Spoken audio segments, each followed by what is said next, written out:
ಮಧ್ಯಂತರ ಪರಿಹಾರ ಯಾವ ಶೀರ್ಷಿಕೆಯಿಂದ ಪಡೆಯಬೇಕು ಎಂದು 24/2023 ಆರ್ಥಿಕ ಇಲಾಖೆ ಕರ್ನಾಟಕ ಸರ್ಕಾರ ಬಿಡುಗಡೆ ಮಾಡಿರತಕ್ಕಂಥ ಸುತ್ತೋಲೆಯಲ್ಲಿನ ಹಲವು ಅಂಶಗಳು ರಾಜ್ಯ ಸರ್ಕಾರಿ ನೌಕರರಿಗೆ ಯಕ್ಷ ಪ್ರಶ್ನೆಗಳಾಗಿ ಕಾಡುತ್ತವೆ.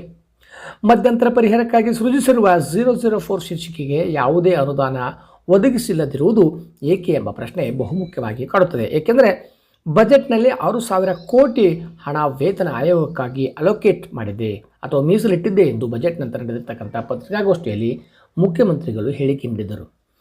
ನಂತರ ನಡೆದ ಮುಷ್ಕರದ ಸಮಯದಲ್ಲಿ 17% ಒಂದು ಮಧ್ಯಂತರ ಪರಿಹಾರವನ್ನು ನೀಡಿದ ನಂತರ ಅನುದಾನ ಒದಗಿಸದಿರುವುದು ಏಕೆ ಎಂಬುದು ನೌಕರರಿಗೆ ಕಾಡುತ್ತಿರುವ ಪ್ರಶ್ನೆಯಾಗಿದೆ.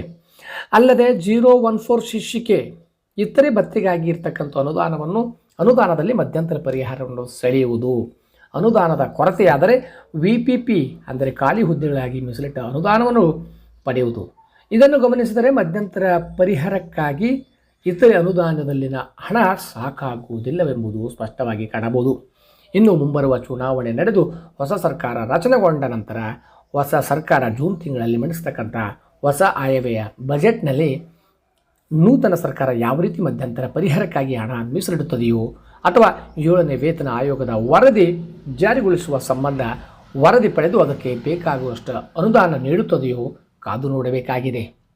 ಧನ್ಯವಾದಗಳು.